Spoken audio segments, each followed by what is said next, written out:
Hello, everyone. I am about to share my screen. Just wanting to make sure that things are working here.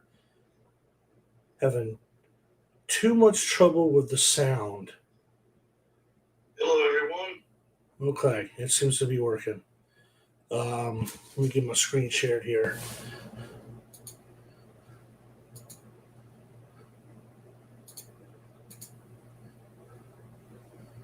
Okay.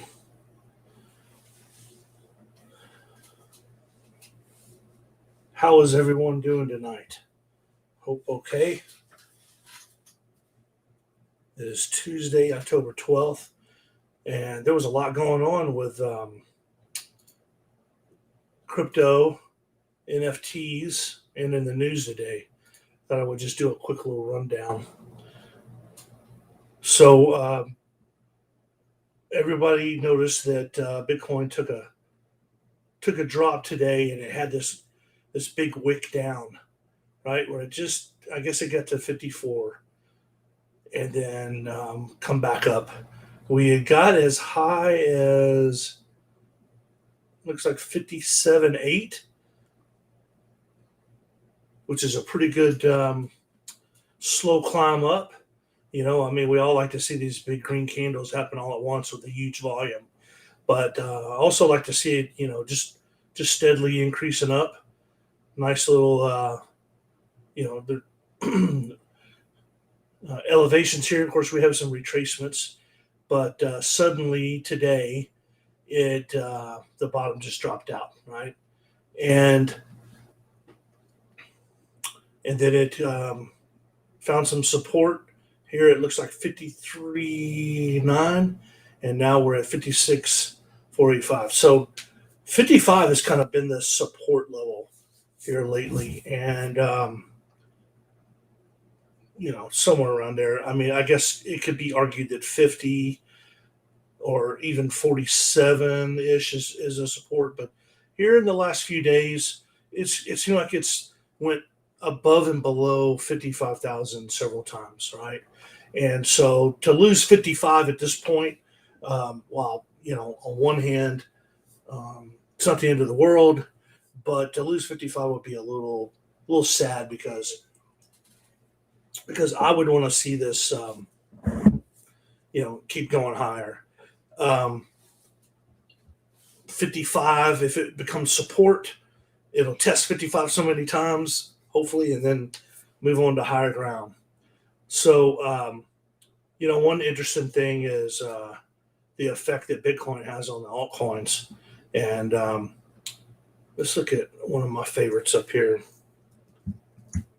Algorand. And then here, even though I really like Wink, but Wink's a micro cap.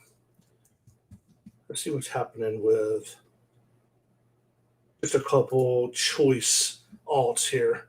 I know people want to see Cardano or something, but I look at these guys. And to tell you the truth, when I look at this, it's tracking Bitcoin. I mean, we didn't see the wick down here with Ethereum, at least not on Algo, at least not on this exchange. We did see the wick on Ethereum, so that's interesting. I mean, it's not a perfect track of Bitcoin, but it's really close. So all this talk about, I mean, ever since I got in crypto, people have announced that a particular altcoin is about to decouple from Bitcoin and become its own. And that's what we needed to do. And that's what we wanted to do so that, it can have enough volume and interest from everyone that we have a separate coin that's not associated with Bitcoin. If Bitcoin drops, it's not necessarily going to drop. In some ways, Algorand feels like that to me, but obviously, Bitcoin has way too much influence on it. I look at it like water on the earth and the moon, and Bitcoin is the moon, and water on the earth is all the altcoins. And whatever Bitcoin does, it has an effect on the altcoins. And like Tron down here is one of my favorite altcoins because of the blockchain, how well it performs, the vision of Justin Sun, um, which continues to unfold. And I think it should decouple from Bitcoin because it has enough business model on its own.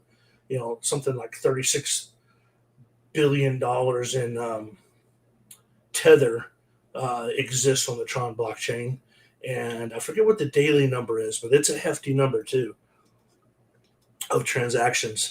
Um, More Tether transactions are done on Tron than all the other, let's call it Asian blockchains combined, right? So hate it or love it, it's already has some significant presence out there, and it's going to continue going. But for now, it's a lot like Bitcoin. I mean, look at that. Boom, boom. Was there a wick? No, but probably just on this exchange. I could probably find another exchange where there was a wick. So, um, what is going on with Bitcoin? I mean, like, where are we at? I mean, I first bought Bitcoin, I think around $50. It may even been just a little bit less. And of course, I don't own those Bitcoins anymore, but I did buy them originally then. And then I bought again at about $300.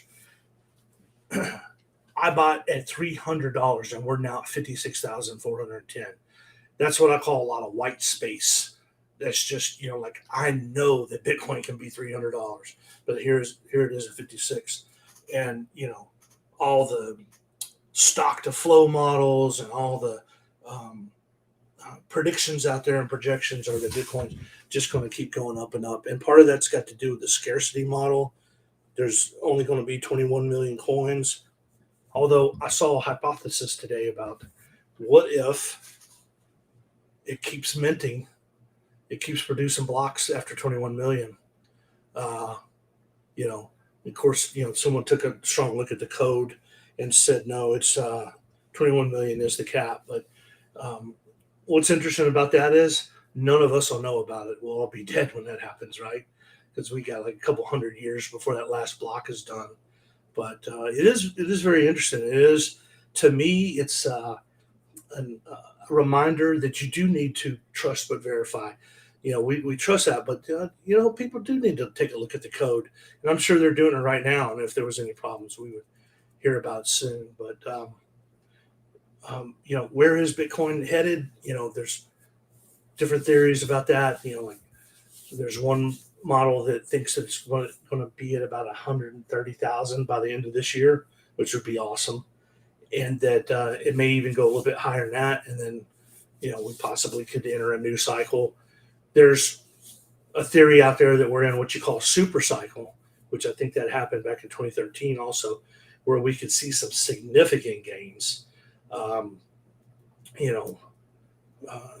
hate throwing numbers out there because they're just projections or whatever. But I mean, there's the ultimate Bitcoin theory that says that a Satoshi will one day equal $1, and that's what the vision of Satoshi Nakamoto was, that the lowest denominator of Bitcoin would reach $1, and that would be the economic force across the world, where if someone, whether they were in Brazil or Africa or Indonesia or in New York City, could buy something, and it would be the same price because it's priced in Satoshis. It's not inflationary. It can't be counterfeited. Just the effect of counterfeit on our currency is amazing, right? Because we've got the very obvious counterfeit that if you go to your local store or restaurant, you'll see the wall of shame where people have written bad checks, and then sometimes you'll get to see bad bills, bad counterfeit bills, and some of them are so bad that you just glance at it and know. And there's other ones that maybe they look pretty good, but the paper feels wrong. And then there's just varying degrees of some people take a $5 bill and bleach it and turn it into a $20 bill. So it has that paper feel. It's got a security strip, the wrong one, but it's got it in there. And that's why the security strips now identify the currency, right? It'll say $5. But if you're in a hurry and you're going quick, and maybe that'll fool you, there's that. But then there's what they call, oh, is it super fakes? And that's where they think there's a couple governments out there, and Iran's one of them. I think they suspect Brazil might have done this. Somebody in the treasury, in the mint in Iran and Brazil, late at night, hopefully the government wasn't in on it. In Iran, the government was probably in on it. But in the case of South American countries, you would hope that the government wouldn't do this. But somebody got in that printing press using the paper that you can only get if you're a government, using the ink that you can only get if you're a government, and they had the right stock and they had the right know-how, and they printed $100 bills, U.S. $100 bills by the pallet full, and then shipped it to America. And the scary thing about that is we do not know. We cannot identify them all. We cannot be sure, other than that we've somehow caught, and we've got a couple of these super fakes in hand. Because you remember, U.S. dollars are serialized. There's a unique identifier on every bill: the 1, the 2, the 5, the 10, the 20, the 50, the 100. And contrary to some people's belief, there are no bills above 100. There have been 100s and thousands in the past, but we haven't minted those in a very long time, and they're considered out of circulation. But palletfuls of these fake $100 bills made it over here, and we don't know how much money floating around, hand to hand is counterfeit right now and undetectable. And even when it goes to a bank, we're not so sure the banks can detect it. The only thing that can detect it is a reconciliation of the serial numbers. And if you find two $100 bills with the same serial number, one of them's a fake, right? And if you find several with the same serial number, that means all but one's a fake. If you've identified the actual one, there'll always be a factor of one we don't know, right? If we find 5 fakes, how do we know we've got the real in our hand? Because there can only be one. So, I see that as the biggest obstacle to us ever going to a digital currency. And to be fair, I read an article about this. It was about 6 months ago that kind of put this thought process in my head. But basically, the gist of this theory is that if we were to ever come up with like a digital dollar, like what they call the Fed coin, and there's been all kinds of elaborate kind of hoax level articles about this, acting like it was about to happen, but that was authored by conspiracy minded people that they like high drama and to keep you scared about some impending doom that's coming. And one of the things is there's always tie-ins to our currency and how that's used, and so there's a lot of fear and stuff with that. But I think that it would be completely doable since our money's serialized. We could easily mint a token or a coin that represents that serial, right? And some tokens, some coins would be $100 bills, and some would be 50s and 20s and 10s and 5s and 1s. And since they're serialized, you can match them one for one. And then what could happen is when you when a business takes in money from people all day and puts that money together and takes it to the bank, and then the bank converts it to an online balance, and then that cash often makes its way back to the Federal Reserve, and that cash is screened for its condition. Old bills are destroyed, and that reconciliation happens at the Federal Reserve level, where they can kind of control cash flow, and that constant flow is part of their dials and knobs that they use to control our money supply. And so that also includes the identification and removal of fakes. Well, if we ever did a reconciliation of our serialized bills back to like a Fed coin, to where the Fed coin becomes the real deal. That's the standard. That's the only serial numbers that exist. And if your bill is either a duplicate or doesn't match our established serial numbers, then it's deemed a fake. Well, I think that process would be so disruptive on a worldwide level, because lots of people holding cash, and we don't know how high this is going to go. Like, is most of the counterfeit stuff hidden away in cartel stash houses? Is most of it, is a little bit of it in the public's, safe in their closet or in their mattress? Um, are stores holding on to some of it? Are banks holding on to some of it that could be these super counterfeits? But wherever it's found, I mean, here's the deal: if you have $500 on you and 400 of it's counterfeit, and you're discovered, you're probably going to be in trouble. But at some point you're going to be quizzed about where did you get it, and they're going to start tracing it. But that money's confiscated, and you don't get compensated for it. That's gone, and that's why there's a lot of people, for a lot of reasons, would just rather put their cash in the bank, because you don't have to deal with counterfeits at that point. But the bank can kick it back if the bank takes it and realizes it come from you. You're going to have a problem. But if the bank doesn't recognize it and they get called out by like the Fed, then it's their problem. So it's kind of a game of hot potato, right? And a Fed coin could wipe that out real quick. But what I'm concerned is that it would be so disruptive throughout the economy that it just might do more harm than it's good. Now, me personally, I think it would be a good thing. Let's get all the counterfeit stuff out of there. Let's get a real grip on what our money supply is, and let's get a real grip on our finances. But, it could really be devastating. However, it is fascinating to think about a federal coin. Now, I know that there's groups of people that think that is, like in the early 80s when the conspiracy theorists first started kind of compiling their thoughts.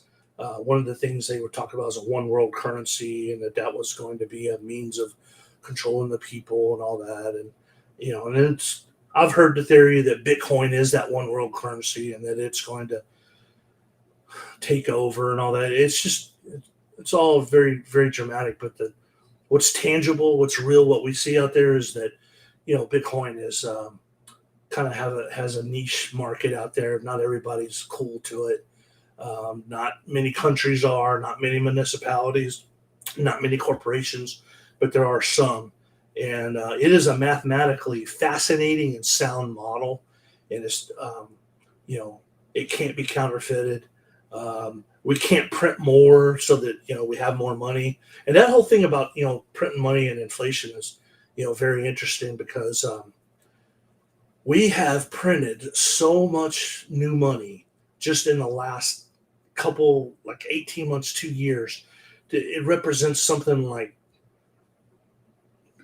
60% of all the money that's ever been printed has been printed in like the last year. And so that becomes inflationary, because if you have, $1,000 in a briefcase and you hold it there for a year, and in that year they double the money supply, look, in a lot of ways, your $1,000 is only worth 500.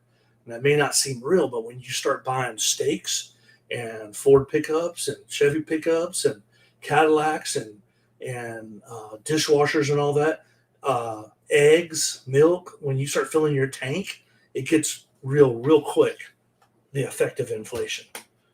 All right. And so,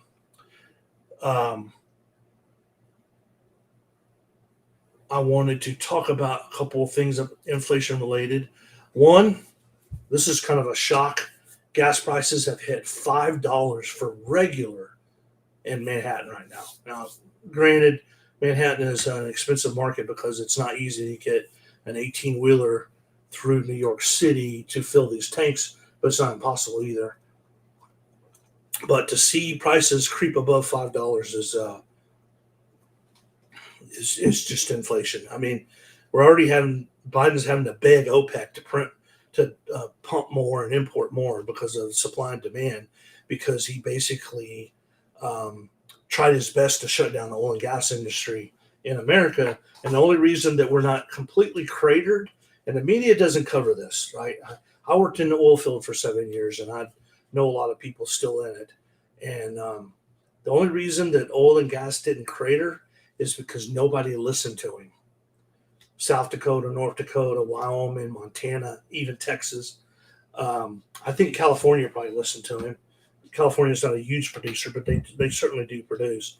But those states I just mentioned, they just kept on doing their thing, and they're waiting for the federal government to come in and say something. But they're continuing to produce, and benefiting from this rise in oil. But there's certainly there's a lot of concerns with oil production, especially if you can't build pipelines. If you can't build pipelines, you can't move it fast enough. That limits how much oil you can produce. And so, if you want to, if you want to move a lot of oil and get it turned into gas, because that's what you have to do. You have to pump it from the Bakken up there in North Dakota through pipeline or rail or 18-wheeler. You got to take it all the way to Beaumont and Corpus Christi and Texas City, where all the refineries are. And the pipelines are full, and that becomes a choke point. So we'll see how all that plays out. But right now, with just the restrictions he's put on there and shut down pipelines and all that, gas prices are starting to move up. So that's not good. And then I want to show you this article where it says steaks could soon become champagne-like luxury. This is from Bloomberg, and it's basically talking about Europe, but that it's going to become, because of supply chain issues, it's going to be, and they're also saying that the climate may factor in there, but supply chain issues are going to make it where beef is a little bit tough to get. Now, we have a better market here in America. We have a lot of beef cattle, so it may not hit us right away. But if you've been shopping for beef, you know that the prices are very, very high right now. And so, we are seeing an effect of that. And I believe all these high prices, people, it's kind of like how Bitcoin was born out of the 2008 financial crisis. I think that people are going to ask, why is all this inflation happening? And of course, we know they're printing a lot of money, this out of control spending, all that stuff. But at the end of the day, the reason Bitcoin was created was because of what the governments and the banks were doing with our finances. And I believe we're heading in a direction where those same questions are going to be asked. Well, this time we don't need to create it. It's here. And there's a whole lot of other Bitcoin-like currencies out there, Ethereum, Cardano, Algorand, Tron, and then Ripple may or may not make it. We'll see. I'll believe it when it comes back to Coinbase. Until it makes it to Coinbase, I don't believe Ripple's coming back. And then, when you talk about Ethereum, there's thousands of tokens on the Ethereum blockchain. Ethereum being the coin and the tokens riding on there. Same with Tron. Tron has a whole host of tokens that ride on his blockchain. And, some of them mirror, what Bitcoin is, and some of them expand it with smart contracts and, NFTs and stuff like that. And so I think when you start asking questions about what direction is Bitcoin headed, I think you have to factor in how shaky things are getting economically, and how the solution to every problem we have in the government is to print more money, right? Because that's how you solve problems. Let's say that you need to spend a whole lot of money for something, building infrastructure, or you have to pay out a bunch of people because the economy's crashing, and you've got $100. Well, if you print more money, those dollars might only be worth 90 cents, but now you got several times that number to hand out. So artificially, it feels like you're handing out a whole bunch more money, but essentially you've just diluted the money supply and added to inflation and added to the problem that got you there in the first place. So all those things come together is why I like Bitcoin and other cryptocurrencies as a hedge against what's possibly there. Am I saying you should put all your money into it and that this is absolutely right? No, but I am saying that it is an interesting way to look at it. just want to switch over to NFTs for a moment. And Coinbase announced today that they're going to, in the near future, have a way to showcase and buy and sell NFTs, even mint NFTs. So this is, I think it's a well timed and bold move by Coinbase. I think any company that's trying to keep up with what's going on in crypto has to be very agile, very willing to hire some people and do something new.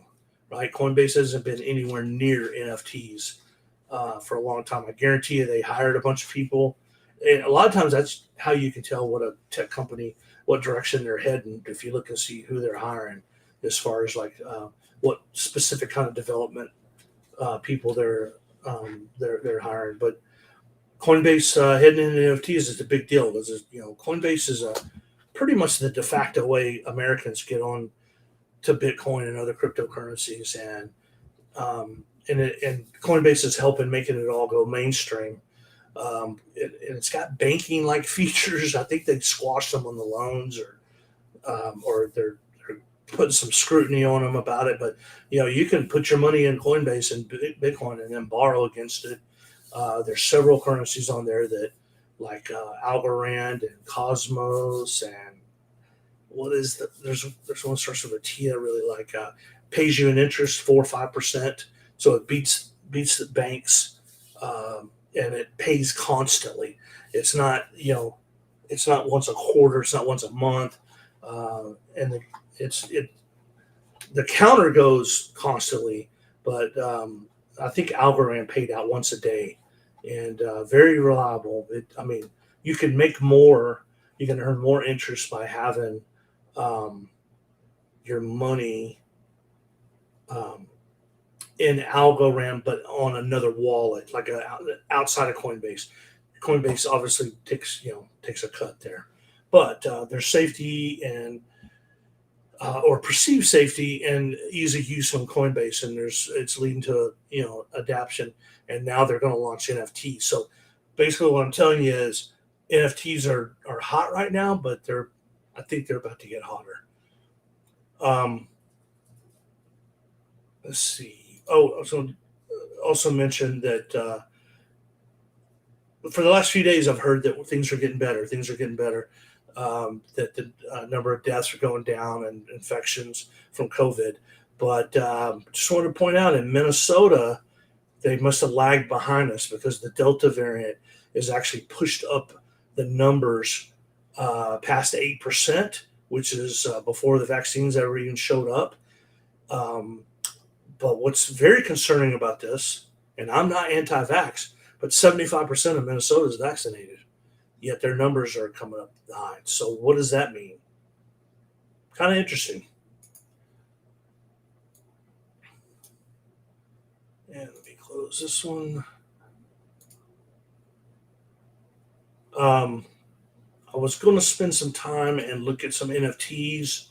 I did want to point out that Entertainer Punks, these are the two that I minted, Be Real and Cool G Rap. They still have, let's see how many are left. 619 left. So they're still minting and going strong there.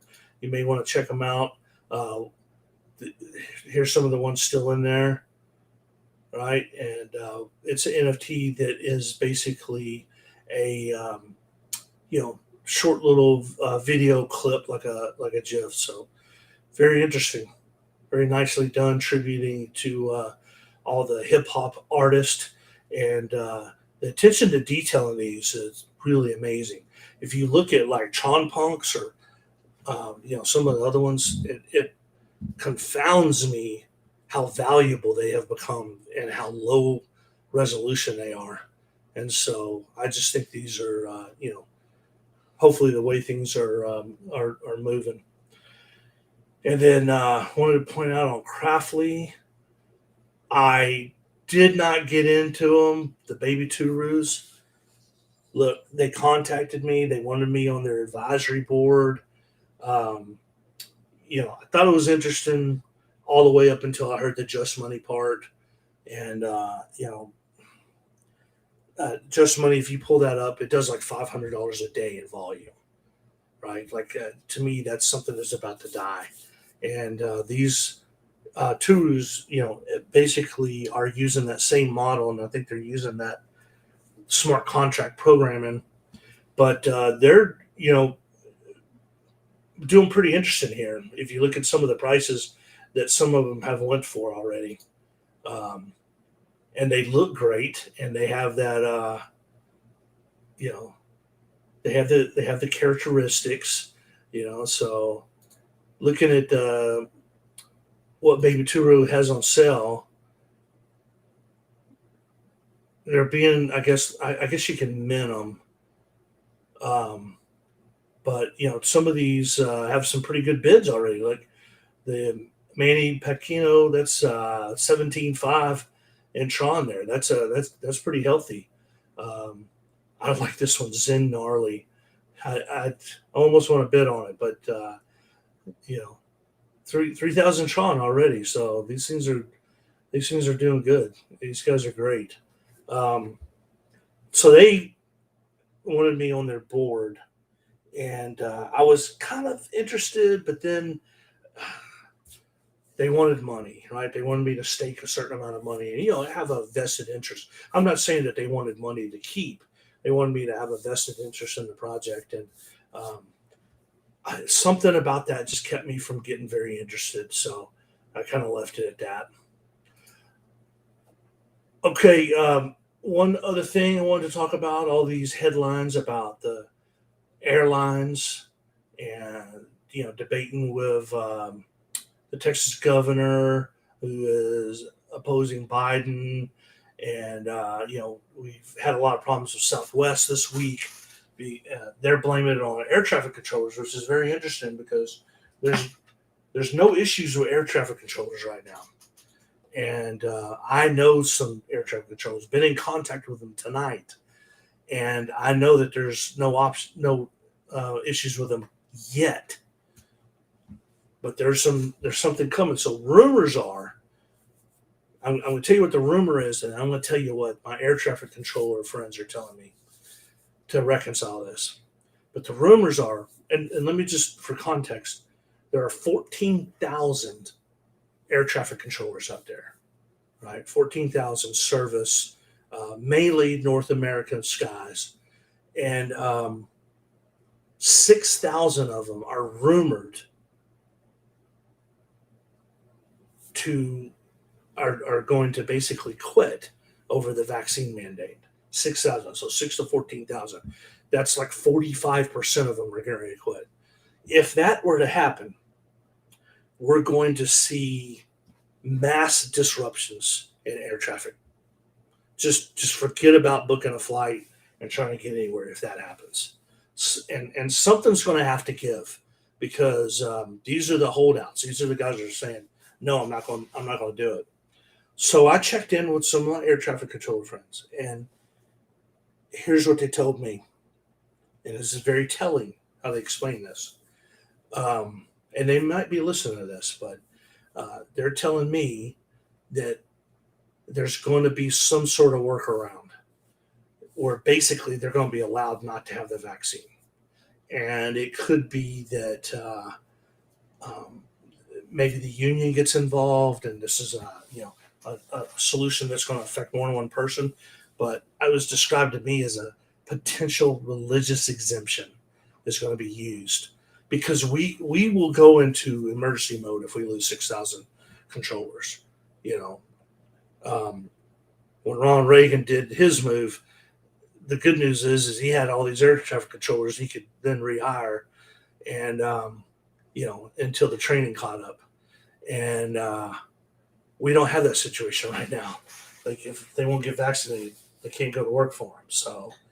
Um, so that's very interesting. What could be coming up, and this is the kind of thing that's going to bring it to a head, right? Just Biden getting up there and mumbling about everybody should get a vaccine. That's one thing, but when he starts doing these federal mandates and people start saying no, like airline pilots. Now I don't know any airline pilots, but Interestingly enough, my wife is a former airline flight attendant, and she has friends in the business that are married to pilots, and she knows of some that have decided they're not going to get the vaccine and they're not going to fly anymore. They're just going to have to do something else. Um, maybe do private jets or something. And there's only so much of that can happen before we reach a breaking point. If we start losing pilots, air traffic controllers, all that stuff, we're quickly going to get to a point where it's a breaking point, and either Biden's going to have to back off, or we're going to have a critical shift in our economy. And there's so many things hitting at once that I'm concerned about what this critical shift in the economy could be. But there's one thing that makes me feel better about everything that's going on, and that's owning Bitcoin and Tron and Algorand.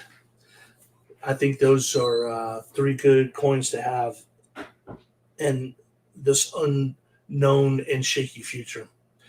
Okay, the pizza has arrived, and I'm getting ready to go sit down and eat. So thanks to everyone for checking in, and I will talk to you